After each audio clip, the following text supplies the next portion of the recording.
Welcome Alfute. Afute. Welcome April. And Belicious. Hello Brighty and Kat. Hello Clay Chica and Dama Seeker and Ella Bella. And Fred F. And Hunter and Joe. Welcome J. Lavassier. J. Parker. Jungle Rodent. Lee. Life is too short. Matzog. Minx. Normarai. Hello Playa Mist and Rat Girl and Squirrel Girl. And Bean Man. Hello. And Tom Tom and Wandering Angel and those of you who are not in the chat room but are here in your attention and your vibration. Thank you. It's not about the magnitude. It is about the integrity and the magnitude of all of these amazing hearts sharing an intentional moment is with intentional moment with that integrity and with that love alignment is it makes ripples. That's all I'm saying. I feel them, and when I go out into the world and occasionally meet someone who doesn't follow in the chat room but watches a video, I know that they feel them, and so thank you for helping generate that vibration in the live experience, because I think that's what I say when I don't have the vocabulary to explain. It's like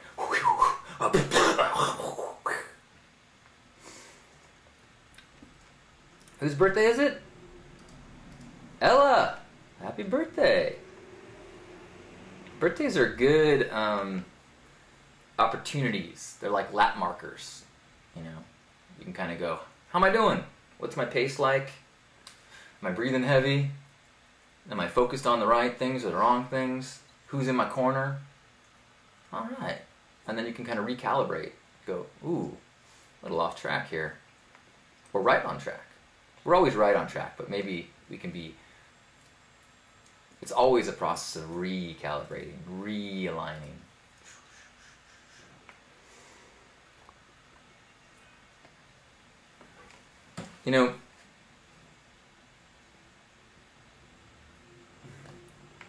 Jay said, touch one person at a time. And I went to a meeting over the weekend with a bunch of community leaders, and I had an interesting kind of reaction and an observation of my own, I guess, mental place in regards to being an activist or leading. And that's that I don't have a lot of ambition. I once did. I once was very much trying to get people to listen and follow and get an audience and change the world. I wanted to do it in a positive way, but I still was attached to the idea of changing things. And I now I lack confidence in that whole mindset, because I think that comes from an ego place. It comes from a belief that I might know what's good or what's better, and I just don't have the confidence that that's true. I do have the confidence that if I instead shift on being present, aligning with love, and having integrity, that then my actions are the most likely that we will take me in a direction that then could be seen as leadership. It could be heading in a path that then people want to add their resources to or become a part of. But then it resonates because it resonates, not because I have charismatically made a case for whatever it is that I'm talking about. Because history has shown that leaders who charismatically lead based on a vision or a drive that is ego-based, well, that's often a dangerous path. And so it was a weird kind of awareness to feel like, I guess in some ways I do feel like a leader, but I only can accept that role now in my life if I am reminded that I'm leading from a place of service, and that if my role in any sort of directional energetic flow is that of transmitting or sharing or articulating a vision that then allow other people to feel, called to that. I can do that of service to that vision, of service to source, of service to where I believe that vision might come from. I have a hard time promoting things that, like, I promote like crazy Hug Nation. If I'm I'm like obnoxiously saying broadcast is in 50 minutes, doing it tomorrow. But how often do I post a link to my books for sale? Like somehow that feels like, I don't know. I guess I need to figure that all out. But I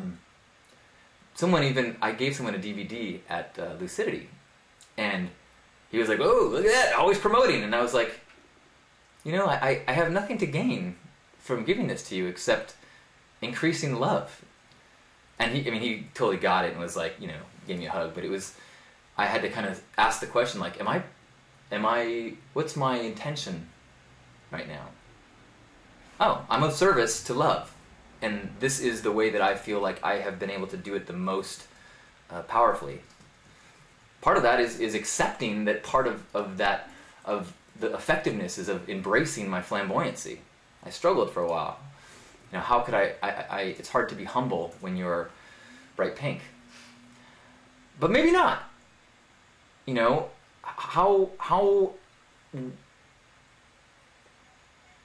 every cell in the body has to play its role as wonderfully as possible. If your eyesight is 2015, you wouldn't want your eyesight to get blurry because we don't want a glory hole. We don't want to be a glory hound. We just, we want to just kind of, no, you want each piece to be their own role as best as possible. You want your immune system to kick ass. You want everything to be as best as possible. And so if my expression of service is one of a bright light, then I need to embrace that. Or so said the plant medicine when it spoke to me.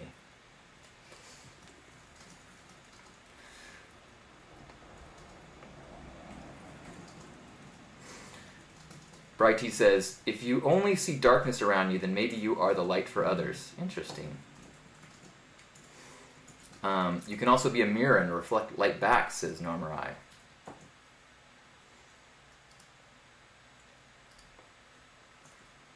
Mother Teresa would say, if I look into the masses, I feel overwhelmed, but if I look at that one, I can help, says Squirrel Girl. And that's another, in some ways, that shift of me of being non-ambitious was a coping mechanism. For that very reason, that it is to feel like the world needs changing is absolutely overwhelming. To feel like your role is to increase the love and the magnitude is irrelevant, well, that's an easy way to greet the day. That's an easy way to have a part of your daily practice. Letting go of changing the world. Letting go of things are broken, I need to fix it. Letting go of I need to get here. Instead going, how can I be present? How can I have integrity? How can I align with love? And then if I am in tune, it will lead me towards healing, towards love, towards a better, maybe not better, towards I would say, more divinely aligned universe. I think the flow of the universe is towards love and connection. And that's why when we quiet and go into that space, the flow that we feel is towards that. To me, that's God. Well, actually, I don't know. Language is challenging when it gets to those places. That's part of God. It's the part that we are a cell in that organism. We are a wave in that ocean.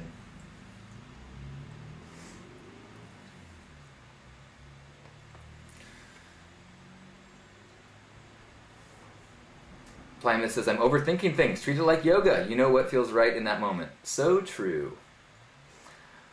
And that's, I think that's a big part of my mental practice that I feel like I have been quite dedicated to, which is analyzing thoughts. And analyzing them not for content, but for origin. Is this a thought that is my ego influenced by circumstances, by socialization, by the news, by fear of judgment, by whatever is the shell of my experience as a human being? Or is this thought stemming from some inner or cosmic flow of something that is way bigger than my mind and ego and thoughts? And that process of being critical of my thoughts is that's what leads to happiness. That's what leads to joy. Because that flow, where it's taking you, is towards your joy, towards your bliss. But you have to be critical of the thoughts, because without being critical, without tuning in, without slowing down, you think, oh man, I don't know where I got this in my head, but if I get the new Porsche, I am going to be joyful. And you go, oh, well, there's a marketing team with a huge budget and scientists and, things, biofeedback mechanisms that have tested these commercials enough so they know how to plant that Inception style into your head. I will be so free once I get a Harley Davidson.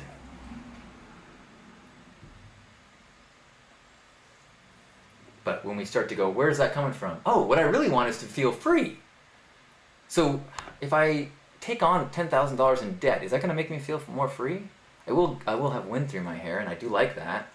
I do like that loud pipes that wakes up children as I drive through residential neighborhoods. That makes me feel like a big man, but why do I want to feel like a big man? Wait a minute. Maybe I just want to be respected by children, not wake them up. Huh. And following that process until what's left is thoughts that are not mine, that came from the outside, and thoughts that are not mine, that came from source. What's left? A physical shell that practices poses. Man sitting in chair. That is a Byron Katie trick, mental toolbox thing of when you get too into a story, when you feel like you're caught up in thoughts about being late, about traffic, about what the boss is going to think, about what they're, did you miss this, and going, wait a minute, I'm totally having an unpleasant experience of this now because of the story. What is true about this story? The only thing that's true is there's a man sitting in a chair. Now, I might learn other things as I go forward, but why am I creating this story, bringing it into this peaceful now, when the only thing that's true is man sitting in a chair? Man driving in traffic. Man listening to music in his car.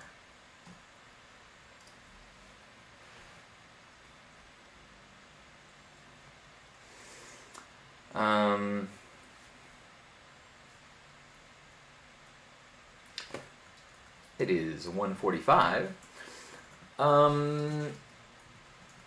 So I wanted to share a couple wacky things with you. You up for some wackiness?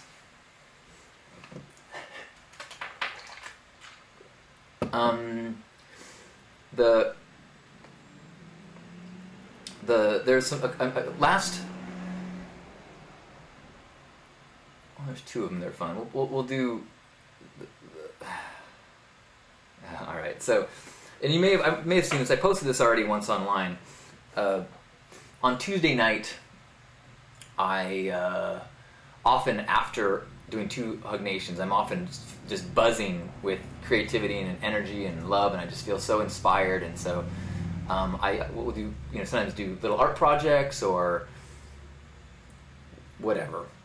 and just try to ride that inspiration that is from you. So thank you. And so last Tuesday night, I kind of stayed up all night making this little music video.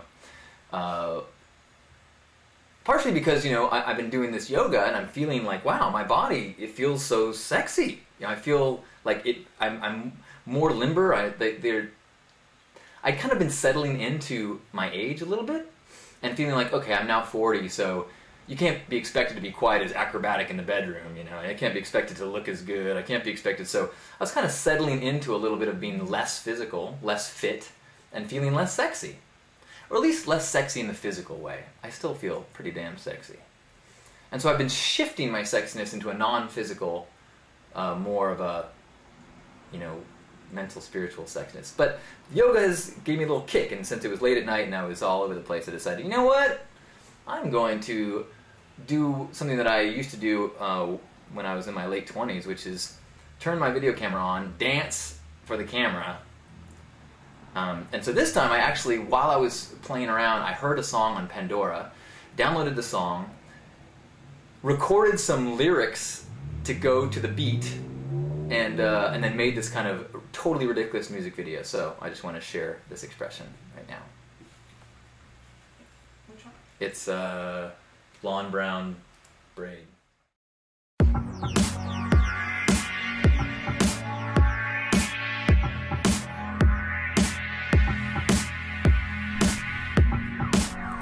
A sacred braid, blonde blue, brown pink, pulls me always towards love.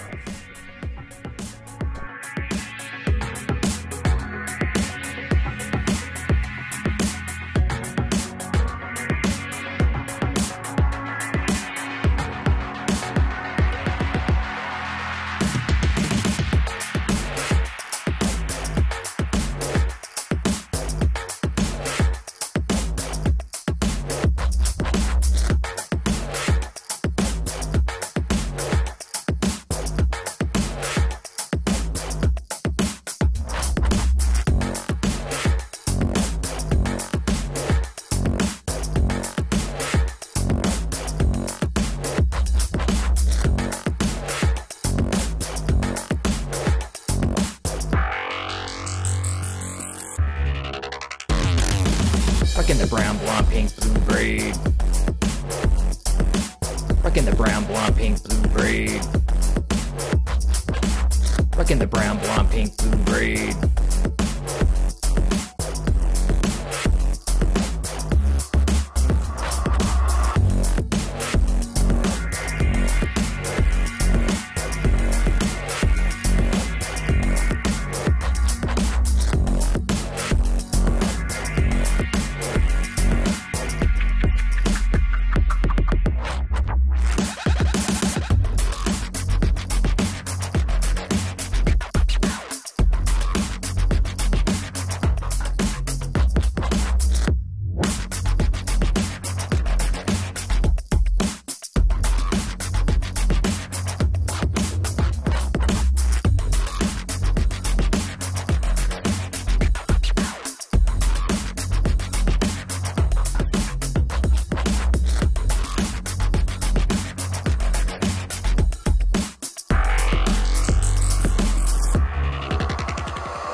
A sacred braid, blonde blue, brown pink, pulls me always towards love.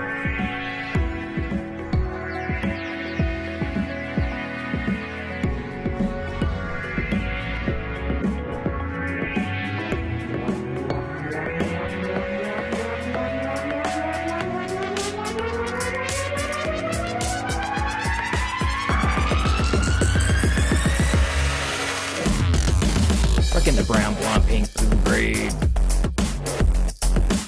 Rockin' the brown, blonde, pink, blue braid. Rockin' the brown, blonde, pink, blue braid.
Okay.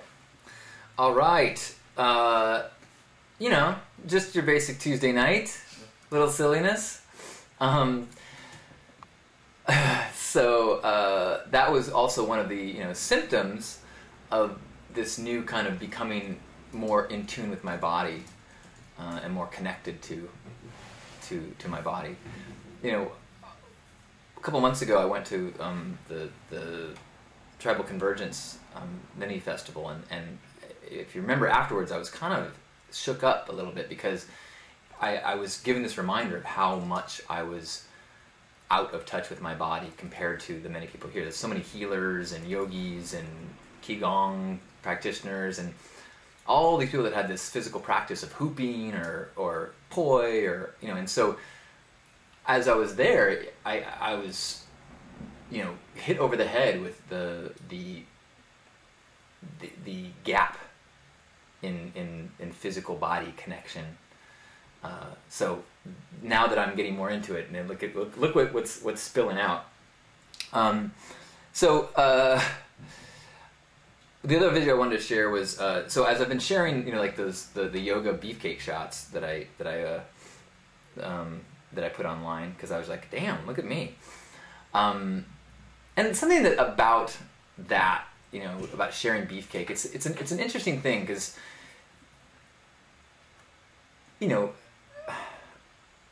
now that I'm in trying to speak from a place of service and honesty, and when I was growing up, I never visualized myself as growing into a handsome man. And so when I got into my late 30s and was kind of like looking in the mirror and being like, whoa, this is not what I expected. This is kind of cool. And it became like just a celebration of this physical form that I grew into.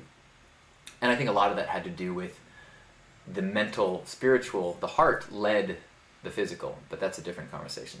Anyway, so as I posted just now this week, a couple beefcakey type shots inspired by my yoga practice, I kind of said it with an apology and like, sorry if you're going to be offended by the beefcake, because I know that not everybody wants to be flooded by half-naked men who wear their pants really low with nipple rings and such. So, and so a few people were kind of like, all right, I'm done with this, and we get it, and I wanted to remind people that were just new to me that I've been sharing my life and beefcake pictures for a long time, and so I found this old video of mine that was kind of like a promo video. It's over 10 years old. I think it was done in like 2001 or 2.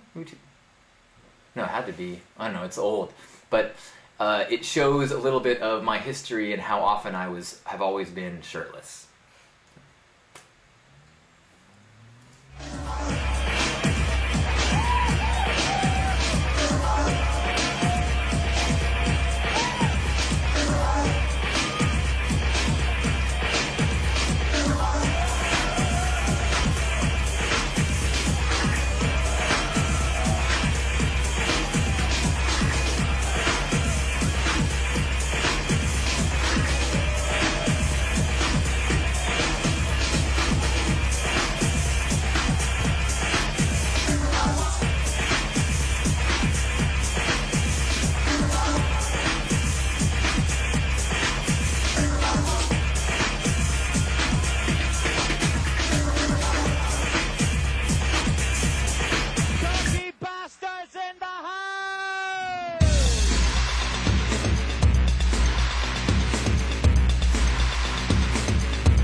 And the nominees are...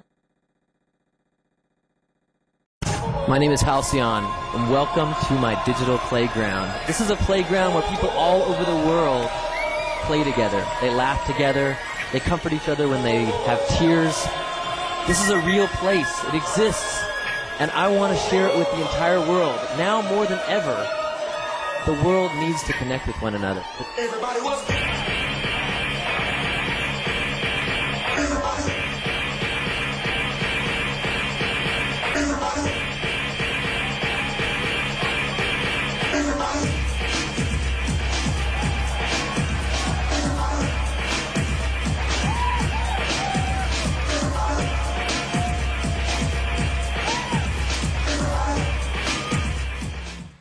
Excellent.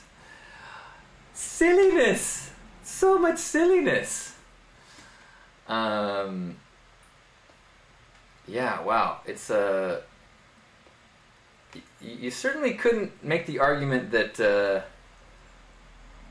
I don't know. You could make whatever argument you want, but it's kind of a trip to go, wow, I've been wacky and ridiculous for a long time. Visibly, publicly ridiculous. Someone asked, do you miss your long hair? And I said, no, not really. If you notice, I wore it in those little nubs a lot because I actually, my hair was so full and curly that it was like always in my face, so I would always wear it like in a bun on top of my head, or I would wear the big hats kind of that would hold my hair inside it, and rarely actually wore it down. When I did wear it, I would wear it in those Pippi Longstocking, or what I call them Trippy Longstocking braids. I liked being, having a tool to look different, but as you can see, I've discovered another way to do that. I had a brief period, actually, when I cut my hair off was the time when I was getting into yoga. The first time, which was, like 2003, I think.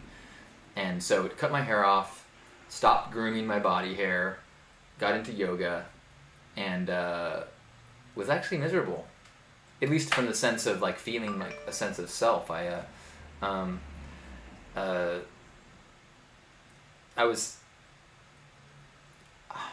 realized that sometimes looking and being silly was less about my need for attention and more about what it did to the vibe of a room. It gives everyone permission to be a little bit more free when there's somebody in the room wearing fur pants and their hair in braids. And so, although I felt like it was a time, I thought it was a sense of weakness. I was like, I need to. It wasn't until I went pink, like about a year later, that I felt like, okay, I feel comfortable again. Who knows? I don't know what the next chapter. I don't know if people were asked this weekend. Someone was like, "Are you worried about all the chemicals? Like, what about how does your scalp handle it?" And I go, well, I don't know, I'm a lot happier now than I was when I first started doing this. So whatever effect the chemicals are having on my brain, I'm sticking with it, at least for now. Do I affect my scalp? Absolutely. In fact, right now I've got like sores from the bleaching. And if you could get close enough resolution, I could probably go like this and you could see the flakes of skin that are dyed pink. Little pink dandruff. That's sexy, right? No? Okay. But yeah, this is the task at hand.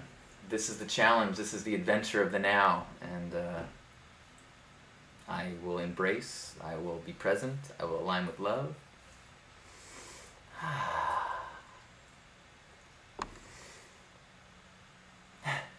Changing out hair color comes at a cost. It's true. In the grand scheme of things, it's not that much of a cost, but it is an investment, or a calling, or a consequence, or a payment or price or something. But it's all about tension release, tension release, tension release, tension release. Thank you for being a part of this hour of reflection and all reflection and all vibrations. Your willingness to receive and vibrate and be you in the world is the greatest gift.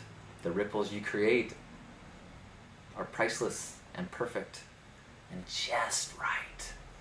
Thank you. Thank you. I love you. Namaste.